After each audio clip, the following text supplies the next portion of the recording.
watching the Mystical Green Beanie. Hey, what's going on, dudes and dudettes? I am the Mystical Green Beanie, and you guys know me. I'm a huge Spider-Man fanboy. In fact, I think at least a quarter of my videos are Spider-Man related, but what can I say? I love Spider-Man. Anyways, in today's video, I wanted to talk about the giant info dump we got regarding Spider-Man PS4, specifically the story. Other more intuitive gaming channels have already covered all the stuff relating to the new gameplay mechanic reveals, as well as the other skins, and apparently, each skin has a unique superpower that comes with it. Like, the spider armor from the Dan Slott run is in the game, and that suit makes you immune to bullets. And the costume that Peter wore during the Secret War miniseries by Bendis is in it too, and that can disable weapons with an EMP. And the Ben Reilly Scarlet Spider costume is also going to make an appearance in the game, and that suit allows you to deploy a holographic clone of yourself to fight enemies. Which, quick side tangent here, both excites me and irritates me, because I was dead set on playing as Spider-Punk, but now I'm not sure anymore because I can't decide which costume I prefer. But don't worry, that's a good thing to be irritated about. I'm just being a fanboy. Anyways, we got a bunch of news about skins and some more tidbits about the gameplay and stealth and whatnot, but what I really want to focus on is the story. Now before I get into that, let's flash back to an ancient game franchise that came out eons ago called the Batman Arkham series.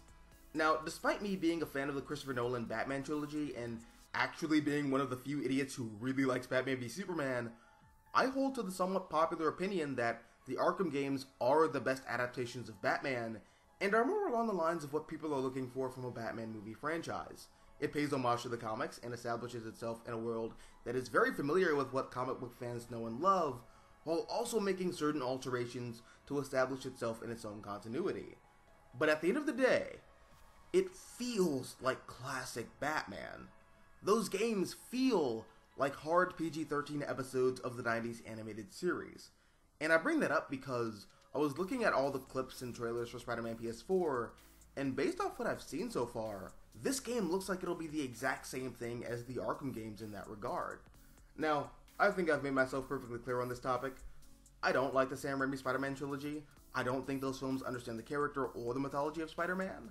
And I want to like the Mark Webb duology, but as much as I appreciate those films personally, I can't deny that the first film feels like a superfluous finalized draft of the first Sam Raimi Spider-Man movie, and the second film is just a jumbled mess. Meanwhile, as much as I love the cast of Spider-Man Homecoming and think that Tom Holland and Zendaya are amazing actors, I can't shake the sensation that I get when watching Homecoming, where it feels like I'm watching a big-budget made-for-TV Disney Channel original movie featuring Spider-Man. Ish.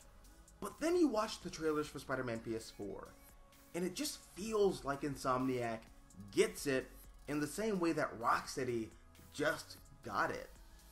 The thing I love about this game narrative-wise is that it's a story that's focusing on Spider-Man as a street-level crime-fighting vigilante as opposed to a high-flying superhero like the movies do. Because in the comics, Spider-Man is mostly taking on crime bosses and drug lords and assassins, and he also gets into fights with the police either due to there being a misunderstanding of his legal status or them being corrupt cops. And the supervillains feel like they walked off the set of a Joel Schumacher Batman movie, but they're not the ones who are in charge. If anything, they're just eccentric guns for hire employed by the organized crime bosses like the Kingpin or the Owl or Mr. Negative or whoever. But most importantly, Peter Parker in the comics, while yes, is a nerd, is also a massive F-boy. Like, his life is just not together at all, especially when he's a young adult. And this game just gets it.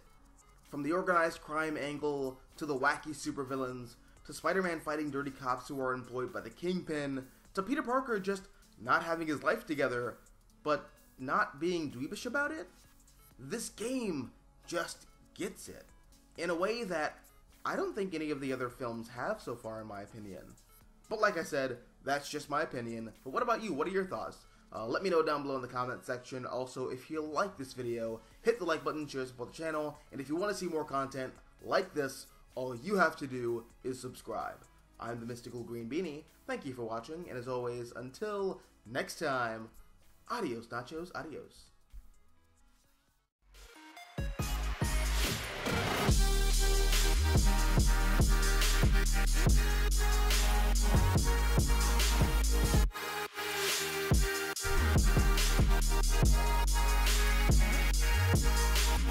Bye.